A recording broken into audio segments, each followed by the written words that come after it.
ស្ដីបងប្អូនអ្នកដែលមានបញ្ហាលំមាស់តាមម្រាមដៃម្រាមជើងនេះទៅទិញថ្នាំនេះយកមកលេបខ្ញុំពេលដែលលំមាស់តាមម្រាមជើងឥឡូវឲ្យតែត្រូវតិចយូរគឺមានការចេញលំមាស់ហើយការចេញលំមាស់ហ្នឹងគឺមកពីសរសៃឈាមយើងវាអត់ទាន់ស៊ាំជាមួយនឹងអាកាសធាតុអញ្ចឹងទៅវាទៅជាលំមាស់សរសៃឈាមយើងដូចរបៀបវាចង់បែកសរសៃឈាមមកមិនទេតែខ្ញុំមិនជាពេទ្យខ្ញុំមិនដឹងទេប៉ុន្តែអាហ្នឹងកុំឲ្យវាលំមាស់យូរវាទៅជាខ្មៅវាទៅជាពងបែកទៀតហើយ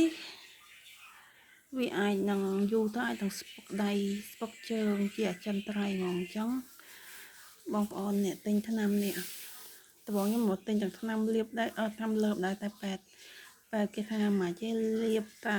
អាហ្នឹងទៅបានហើយល្អអញ្ចឹងបងប្អូនឲ្យមកកូរ៉េ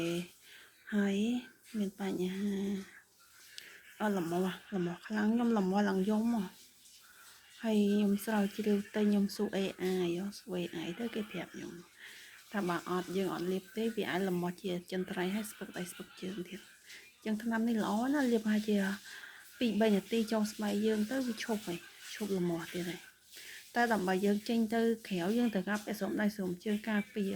បើមិនអញ្ចឹងទេវាលំមាស់ថ្មីលំមាស់កែងដៃកែងជើងអីថែមទៀតអញ្ចឹងនេះបងប្អូនល្អណាស់